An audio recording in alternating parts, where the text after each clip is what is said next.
here's the deal. I'm not sure you've ever done this before, but I definitely have had seasons in my life where I've gone to the tanning bed. So I feel like there's already going to be listeners out there going, what? That's so horrible for your skin. Well, okay. So have you ever gone to a tanning bed? I have been in one once. All right. One time. Very weird experience. Yeah. Right. Okay. So I definitely sign up for it in the summer. Sometimes it's been a couple years now, and I'll do this like thing where it's like 7 minutes once a week, and it's just enough to give you that little like touch of like summer glow, but yet no one would know you were going to a tanning bed. Got it? All right. Well, one time I walk in, I have to tell you the story. So this is actually, so I just said it was a couple of years. Okay. Was it like yesterday? No. No, I've not done it this year, but this happened last year. Okay.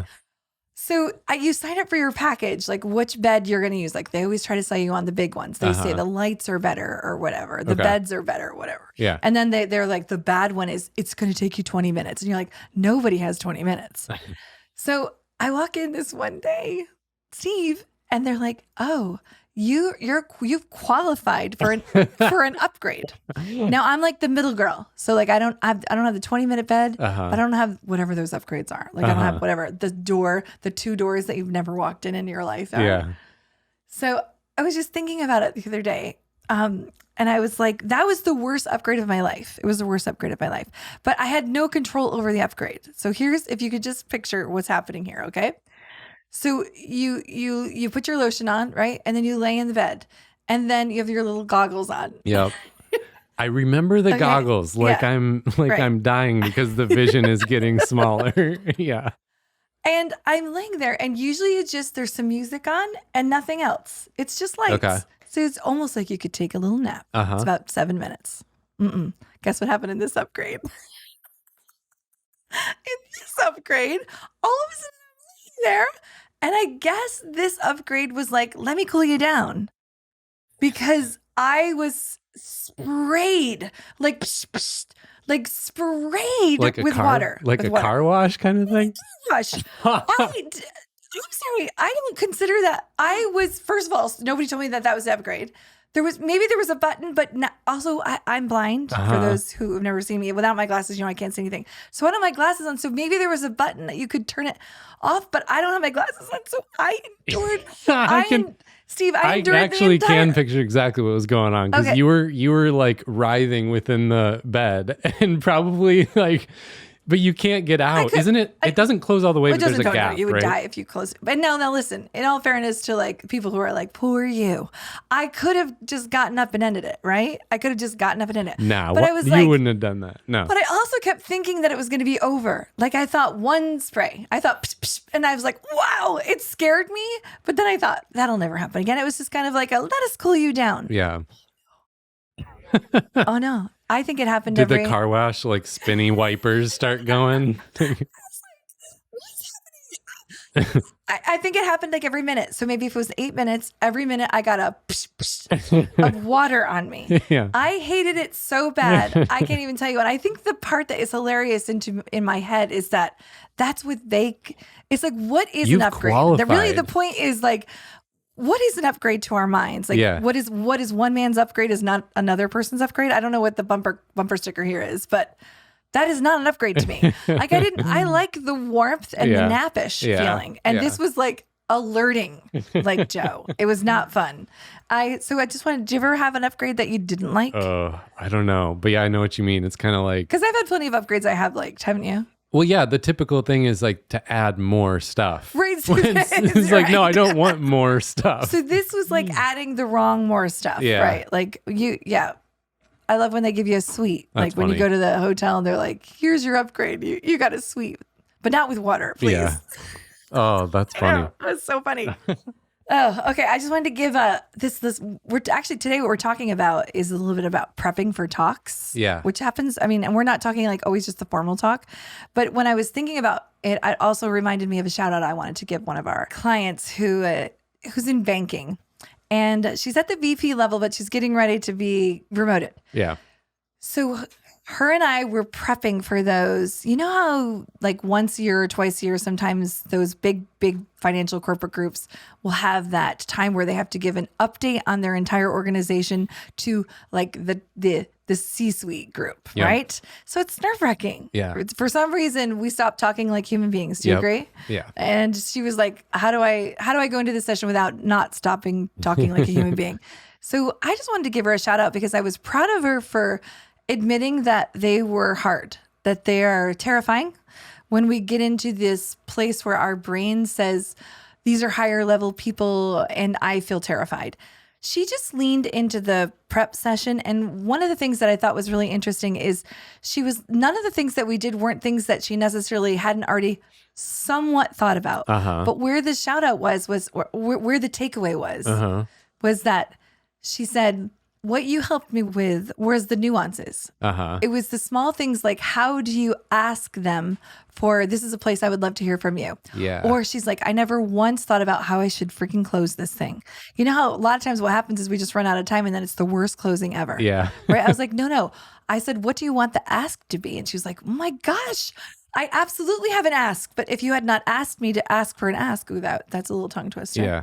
Then I would not have even thought about the ask. And so it was just you know how you walk away from a coaching session and you're like, that was incredibly productive. We took an hour and we took a talk that she'd already somewhat started to think about. And we just gave it parameters, opening and interactive places and a great ask at the end. Yeah. And I just wanted to call it out that I loved that. Also, it takes a lot of, Steve, like we have to set aside our ego.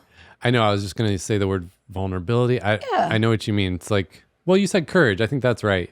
Yeah. It takes courage to enter into that because, it feels like, especially before a talk, you need to like pump yourself up.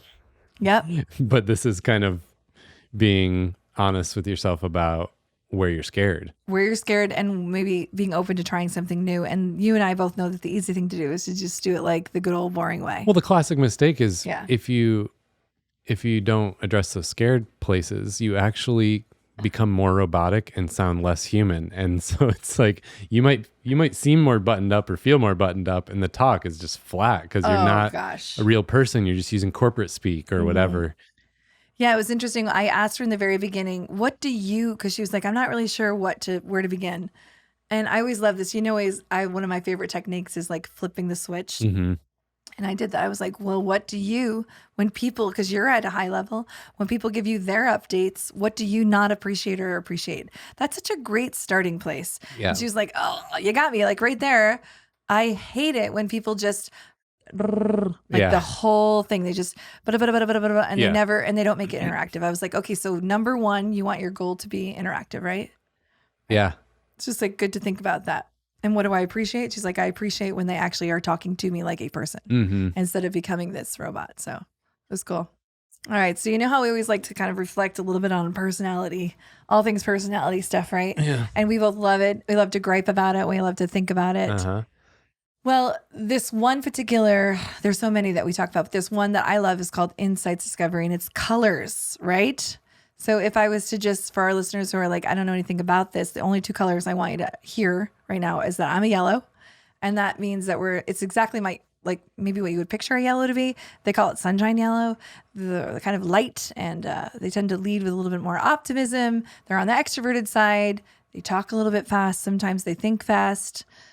They're motivated by doing things with others, right?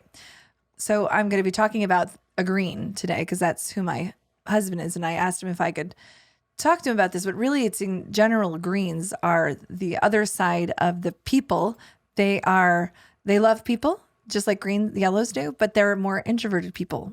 So they're thoughtful and they're caring but they are a lot more, because they're so thoughtful, they're a little bit more, I don't want to use the word slower. It's like maybe deliberate. Yeah, it's like measured and... Yeah, measured is a really good word. It is slower pace. Slower paced. Yeah, that's better. Yeah. Yes.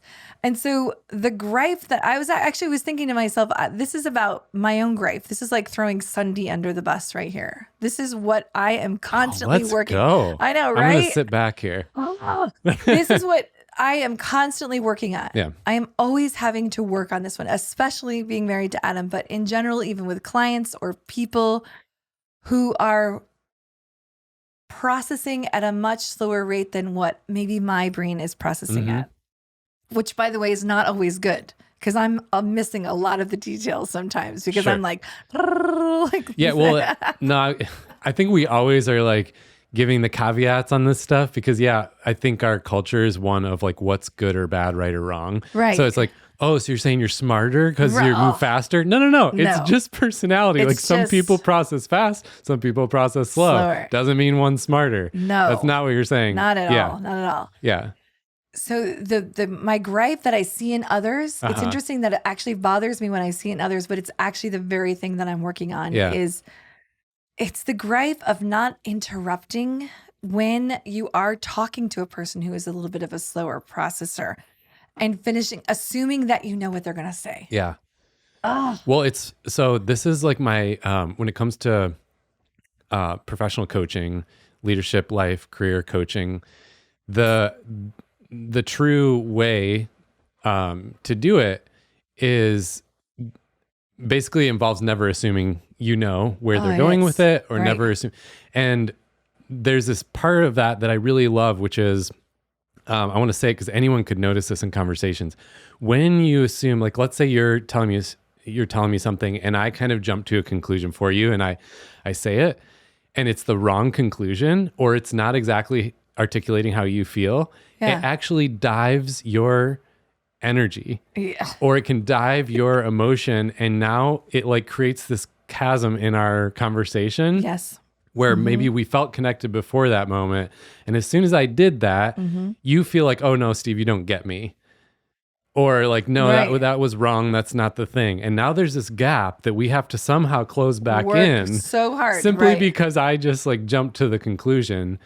But it happens all the time. I mean, I actually think it's why so many conversations or relationships can kind of like get these tiny mini fractures all the time. Because it's like you're not feeling fully understood. You're like, but in normal conversations, we just skip over that or kind of push it down, move on, or laugh. A lot of people joke it off. They do. Versus like, I mean, I think why I think about this is because in coaching, you actually have to deal with it then. And it's like, no. If I kind of just try to lean in and ask you more or try to clarify or try to wait until you fully articulate it, then you feel more understood. We're more on the same page. And so it is an interesting little ditty. Like, it shows up all the time. It does. And I think because you and I are coaches and we have to lean into this as coaches. Like we would be bad coaches if we didn't, right? Right. But in my natural state, it's actually a really hard skill for me. So in my personal life, it's where I have to work the hardest at it, especially in my relationship with Adam, because he is processing a lot of things. Yeah. So what I've learned, and you know how we also teach listening. The art of I always want to say fully effing listening because it's just so hard is what I want to say, because it's so hard to fully listen without judgment and let the person fully finish and not decide for them what they're thinking or feeling. Okay, but what's the difference for you? Because I'm always amazed at how I'm a curious person. I'm a very curious person. And yet I'm always amazed in conversations that you're so much more, it's like you're always asking one more question to the person when I'm ready to like move on or make a statement or like share my own experience. If we're in a conversation together, like 3 or 4 people, I always notice that I'm about to like say, oh yeah, like this one time and then you actually ask another question. I think that's also natural for you, but like what? I think it's natural for me, but I do think I've really worked hard at that being one of my defaults to not doing that to people, not jumping in. Or is it easier when people are processing faster for you to? I think that just asking people questions helps me not assume that I know what they're thinking about. Okay, that's what I do, and that's so cool. What also happens is I'm freaking curious about people, so I just keep asking. Yeah. So my gripe is to just not interrupt when you think you know where they're going, but not even just in a coaching, but just casually. By the way, this is why I love when people who are in relationships together somehow take something personality, because this has helped me. Because sometimes I think I've told you I've had to like pinch my pant leg under the table when I'm talking to Adam because he's taking so long to get to his point. Yeah. And I think, don't Just don't. This is his thought. Yeah. His thought. And he's taking you want so badly to move this along, but it's his thought. Yeah. And so sometimes I'll just even and I'll just slow my freaking body and brain down for those that just need the space and the time, because my energy is exhausting to those people. And there's my gripe. It's a good gripe. Yeah. I was just feeling like, man, we got to clarify or qualify that there is a segment of people who are okay with you jumping to conclusions, but no, they don't listen to this podcast. Those people are not listening to this podcast. So I think we're good. All right. So today we're going to actually talk about how to give a talk. Are you just like dying to know? Well, I was thinking during the happy hour that you said it's not always just giving a formal talk. And I immediately thought, yeah, I actually still get so nervous and worked up about just introducing myself in a group scenario. Oh, just anytime it's like this morning, I joined this like group of business owners. And so we're kind of introducing ourselves. Oh, I'm terrified of that moment. Or like some kind of meeting where you have to go around, say, who you are and something about yourself, or like explain what you do. I'm terrified. My voice will get shaky, and I've worked on it and I have strategies, and I'm still so even like, yes, I get nervous and have a lot to work on in prepping for giving a formal talk, all the way down to like just even introducing myself in a meeting. I still struggle with, and I think this stuff we'll chat about applies. Yes.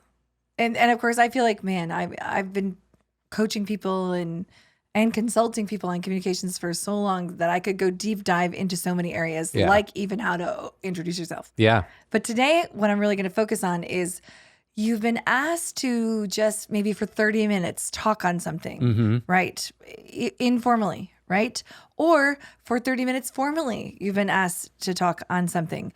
Or you've been asked very nonchalantly last minute, hey, by the way, tomorrow in the meeting, can you just say for 15 minutes, can you just talk to us really quick about boom? That all of a sudden people are like, oh my gosh. Yeah. Like the ask feels so easy. It's easy to be the one to ask someone. And on the other end, we have no idea what people are experiencing. Yeah. So I've learned this particular formula, and I just wanted to share it with our listeners just in case they need something. I always feel like that, what is it? The freedom in the framework? Like, yeah, freedom within a framework. This is a formula that I use that gives me freedom. If I ground myself here, then I begin to have freedom within it. So let's just dive in. So the natural tendency is to do this. You ask me to give a talk, and my first stress is, well, what am I going to say? Yeah. What am I going to say? But actually, that's the opposite approach that I want you to do. I want you to actually think with the end in mind and then move to the say. So if I was to give you the words to now go to, it would be stop really quick and think, tomorrow I'm talking. First of all, I always think, who's my audience? That's the first question. Who's my audience? Then I think, what does that particular audience need to do? And I love this framing. Do or think differently as a result of my 15-minute talk or my 30-minute talk. That's just like right there. All right. So what do you want them to do or think differently? Shouldn't everyone do or think differently a little bit as a result of something? Yeah, it like immediately takes it into more of that land of like stories. Yep. And the power of storytelling versus like information sharing, which I think is why we're scared of talks, because it's like, well, everyone's so bored because we have so much information. So you have to kind of like, like, I need to make it amazing. Like, well, it's that's what I first thought is immediately it shifts me away from, okay, information sharing to something more about the listener. So when I was recently working with someone and I asked them this question, their answer, I think very vaguely, was something like, all right, so if you ask me what I want to do or think, this group of people that I'm talking to, I want them to walk away advocating for me and for these 3 things that I am trying to change within the organization. Yeah. I was like, okay, so you want them to be an advocate of you, and you want them to walk away understanding these 3 things to kind of advocate for. So it's not just you. All right. So then the first piece of the formula is, what do you want them to do or think? Yeah. Now you move into the middle segment, which is, all right, well, bucket it into 3 things. What are the 3 things now that they need to know in order to get them to that do or think? Is that tracking? Yep. So just think, all right, if I was to just summarize it, 3 things that they absolutely need to know. And I always say need to know versus nice. Because there's a lot of things that are nice to know. Yeah. That's when our talk can become like 45 minutes. Yeah. You can add the niceties later if you want, but really like push to the need, like 3 things that they need. So this doesn't take very long. So do think 3 things.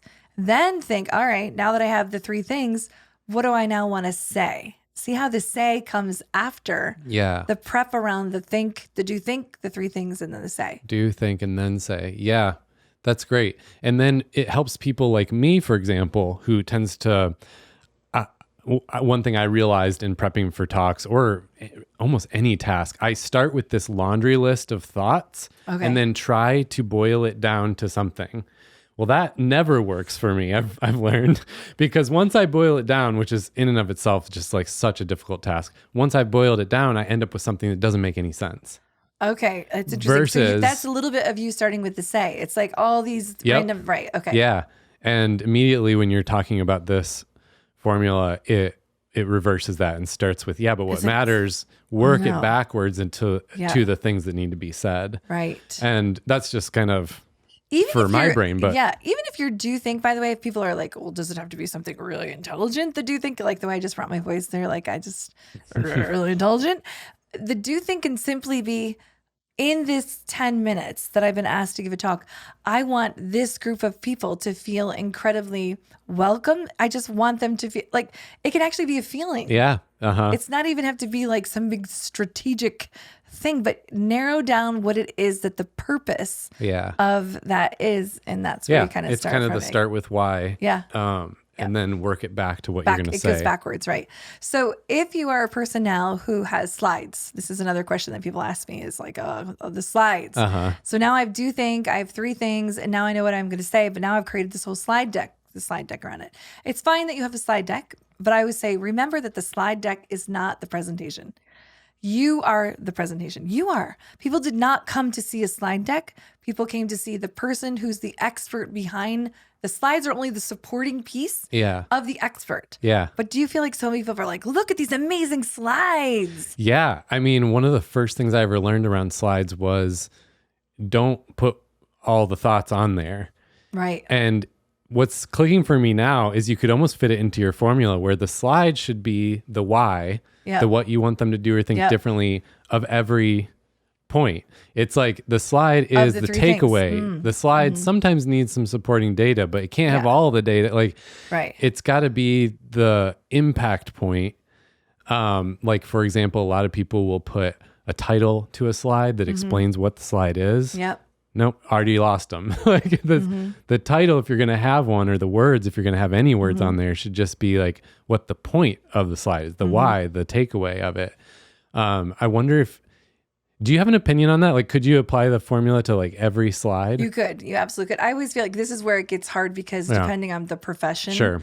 Because so like for our profession, you and I, we're great at, we don't have to put a lot of, we put sometimes a quick takeaway or a thought or a question. That's our slide. Yeah. Because it's mostly about creating the interaction that we want. And then we'll give the boom for the slide, right? But a lot of times people need data. And I think that's a lot of times people are like, well, what about the data? But the problem is that people think that the data is the presentation. Exactly. So this is like, to say, that's a great point. Like pulling from my engineering school. Yeah. They even had a really great teaching on this, which was every slide in that context is data. A graph, usually, maybe some kind of chart or some kind of, maybe it is a ton of data, but the title of the slide needs to be the takeaway, not the X versus Y, not explaining what the chart is, but giving you the takeaway of what you should be learning from that. Yes. And so even when it needs to be data, you could still kind of have that element. Yeah. So, yes. So I recognize that you have to have data to support a lot of the things. So like I have to prove with numbers, but don't get so lost into the data that you remember that you are the expert.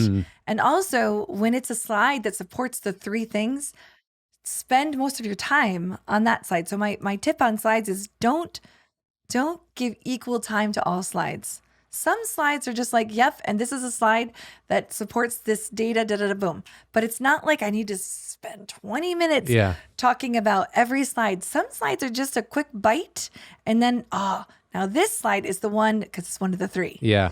Where I really like to spend a lot of time talking. Yeah. And so I always say, when you're looking through a slide deck, decide which slides support your three things. That's really what my next step is.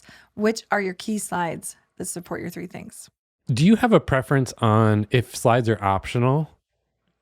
Is it like in your ideal world for you? I'm just asking your personal opinion. Personal. Slides or no slides? Probably no slides. Okay. I tend to be like I thought that's what you'd say, but I'm not sure. But so many people are like, it's not a presentation. Unless it's like, if I'm ever asked to give a talk, like, you and I are all the time, it's almost like the client who invites us says, where's the slide deck? They almost feel assumed. Like we're not official if we don't. So I'm good. So here's where I've landed. I'm good with like an opening slide now, maybe 2 or 3. Yeah. Slide. You're really good at keeping it simple on the slides. So now what I've learned is that the world isn't comfortable if I have totally none. Mm-hmm. So if I have some, it's just bare minimum. Okay. Minimum. You too? I think I'm in the same camp. I think a few is great. It's like it's interesting. Even Brene Brown's Netflix special. Like, that was interesting to me because it's what we do, but it's on Netflix and it was popular. I'm like, this is fascinating. Oh. Even there, like, she used slides. She did. But yeah, it was sparing. It was very visual, and they were sparing. It was an anchor point. Yeah. Or I think for the speaker, it can be a comfort point. It's like, for me, it helps me. Okay, I'm not going to forget what I'm supposed to talk about completely. Yes. So I like it that it's there as an anchor or a comfort. But then you kind of talk off of that, and I almost picture, like you said, the speaker. You are the presentation. It's like, okay, so I change the slide, and then I kind of walk in front of it and forward. Yeah, and it's like, boom. Then it's back to me, and I'm talking. Yeah, it's not like everybody keeps staring at the slide. Yeah, it's a backdrop. Yeah, I think that's probably my ideal. It's my ideal too. Okay. It is. So we've talked about do, think, 3 things, say. We've talked about limited amount of slides. If you have to use slides, let them support the 3 things. And then the last 3 points are having an opening, a closing, and then I'd like to talk a little bit about calendar blocking for these things. So opening. Smallest little, now remember, we could go forever just on each one of these things. So if I was to just give the listener a tip. What's boring to people is when you make it about you. When you say, hi there, my name is, and I am, and let me, remember I was coaching someone who was prepping for some big talk where they were having, and he said something like, well, I'm going to start the whole first thing about telling him who our company is. And I was like, boo, already, and of course he did that out of innocence. That's what that's the norm. Yeah, that's the norm. But when I flipped it, I was like, do you really care when you go to a talk about knowing about... Well, there's a reason TED Talks got so big. They had a very strict formula and people rehearsed it like crazy. Yes. And it's, now people know. It's like you jump right into the story. You don't even say hi. Right. You don't even say your name. Nope. And people love it. They don't. I can get your name. What we've learned is no one really cares. No one cares. And now everything's online where you see the name in the context anyway. Yeah, it just... And if you're there to pitch your company, that's a whole thing. But still, even then, you don't start blasting them with the pitch of the company. So instead, how I like to do it is, if you just say hello, even if you say hello, give them a problem statement. Start with a problem statement, and then say something that catches their ears. Then pause for a minute and just say, maybe, I'm Cindy Marquardt. I'm here with Greenhouse, and today we'll be talking about. You get it? Okay, but you open it with a catch. Okay, yes, love it, but address the awkwardness. Because what I've experienced, and I think why people, even if they're like, ooh, that's what TED Talks do, and they try it, it feels so awkward. Because you just start. To stand up there and just start into it. Right. Okay, so the awkwardness has a lot to do with the Am I making you deep dive? No, it is. The awkwardness has a lot to do with some of the physical skills that we work on with people, which is you have to own your own body to not let all those nerves overtake you. It's like you're relying on a crutch, but the crutch isn't helping the audience at all. So even if that crutch helps you, who cares? Yeah. I'm like, who is it about today? Yeah. Well, It's actually about them. So even if it's a little uncomfortable, I always say, this is where we have to do like practice. Practice, yeah. Because I want you to lean into something that makes the audience go, ooh, now you have my attention. So you know that one talk that I get hired to talk about all the time, which is what does confidence look like? Mm-hmm. So an example. So if the listeners are like, give me an example, I might say something like, hello, what's the problem? Well, the problem is that we're told our whole lives to be confident. Ever since we're children, we're told, be confident, be confident, be confident. But nobody tells us what that looks like. Mm-hmm. So today what we're going to be doing is we're actually going to start unpacking what does confidence look like? And then I say, my name is Sunday Marquardt and I'm with Greenhouse. See, okay. You get it? Let me pause you there. And so now they're like, oh, you're right. So I've already given them a problem statement. Go ahead. And, well, it accomplished so many of the things you're already talking about. I just want to point them out because I even in that moment was like, whoa, okay. It immediately ported me in, number one. Okay. So even if it felt awkward, it didn't feel awkward to me, but even if like the jumping in feels awkward, right. I've already forgotten about it. Right. 0.3 seconds in because like the question, the problem hooked my attention. Yep. And that was the other thing is it almost fast forwarded me into my engagement in the talk. Right. Whereas normally with a long intro, it'd take like 2 or 3 minutes for me to like get there with you. Yes. I was immediately there with you. It was actually like 3 or 4 words into the question when you said our whole life and I noticed I was actually leaning, I was like, where are we going? Ooh, this is good. And it's kind of like fast forward me into, all right, I'm there with you immediately. Yep. Okay. Well, thank you very much. The other one to get them off, I always say anything you can do in your introduction to get it off of you. Uh-huh. So one of them is, what's the problem? Another one is, hello, let me ask you a question.